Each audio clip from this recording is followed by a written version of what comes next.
ఈరోజు ఈ round table సమావేశం అనేది చాలా ముఖ్యమైన విషయాన్ని ఒక చర్చా వేదిక ద్వారా ఈ కార్యక్రమాన్ని ఆర్గనైజ్ చేసిన మిత్రులు శ్రీని గారికి, వేణు గారికి, నా తరఫున కూడా వారికి ధన్యవాదాలు తెలుపుతూ చాలామంది అభిప్రాయాన్ని తెలియపరిచారు. ఒకటే అభిప్రాయం అందరం కూడాను ఈ మెడికల్ కాలేజీని ప్రైవేటీకరణ చేయడానికి వ్యతిరేకమైన విషయం మన శ్రీకాకుళం రౌండ్ టేబుల్ సమావేశం ఈరోజు ఏకగ్రీవంగా ఈ నిర్ణయాన్ని తీసుకొని ఒక మినిట్స్ బుక్లో దీన్ని పొందుపరిచి మనందరి సంతకాలతో ప్రభుత్వానికి ఇది వ్యతిరేకిస్తున్నామనే విషయాన్ని అయితే తెలియపరచవలసిన పని అవసరం ఉందని నాకు ఈ సభ అనిపించిందని మీకు సందర్భంగా తెలియపరుస్తున్నాను.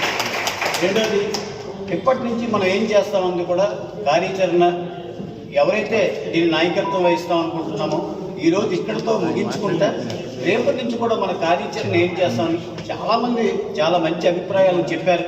ఈ అభిప్రాయాలు అందరూ కూడా మరొక సమావేశంలో మనం అందరం కూర్చొని దీన్ని పబ్లిక్లోకి ఎలా తీసుకెళ్ళాలి, ప్రభుత్వానికి ఎలా తెలియపరచాలి, అలాగే రాజకీయ పార్టీలని దీంట్లోకి ఎలా ఇన్వాల్వ్మెంట్ చేయాలని అనేక అంశాలపైన మరొక సమావేశం జరుపుకొని ప్రభుత్వానికి కూడా ఇది తెలియపరిచే విధంగా ముందుకు తీసుకెళ్ళమని ఈ సందర్భంగా మీ అందరికీ మనవి చేస్తున్నాం. అలాగే మా వంతు పాత్రగా కూడా మీరు ఎప్పుడు ఏ అవసరం ఉన్నా ఈ కార్యక్రమంలో పాల్గొనడానికి పూర్తిగా మేము కూడా ఈ కార్యక్రమంలో పాల్గొనడానికి మా వంతుగా కూడా మేము ముందుంటామని మీకు తెలియపరుస్తూ మన శ్రీకాకుళం జిల్లా ఉద్యమాల గడ్డని మనందరం చెప్తున్నాం. అనేక ఉద్యమాలు, అనేక కార్యక్రమాలు మనందరం కలిపి చేశాము. ఈ కార్యక్రమం కూడా మన నెక్స్ట్ జనరేషన్ తాలూకా ఆలోచన గురించి మనం చేస్తున్న కార్యక్రమం.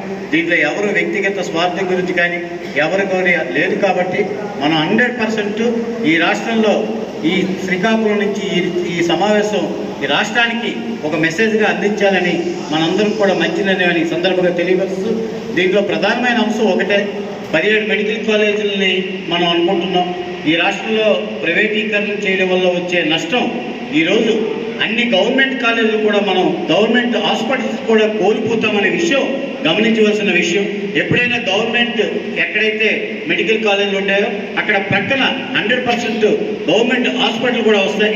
రేపు ప్రైవేటీకరణ చేయడం వల్ల అక్కడ గవర్నమెంట్ హాస్పిటల్ పోయి ప్రైవేట్ హాస్పిటల్ వచ్చి ప్రైవేట్ హాస్పిటల్కరణ వస్తుంది. కాబట్టి మనందరం కూడా పబ్లిక్లోకి తీసుకెళ్లవలసిన అవసరం వచ్చినప్పుడు మీ వంతు, మా వంతు అందరం కలిసికట్టుగా దీనికి ముందుకు తీసుకెళ్దామని కోరుకుంటూ ఈ కార్యక్రమంలో మాకు కూడా భాగస్వామ్యం చేసినందుకు ధన్యవాదాలు తెలుపుకుంటున్నాను.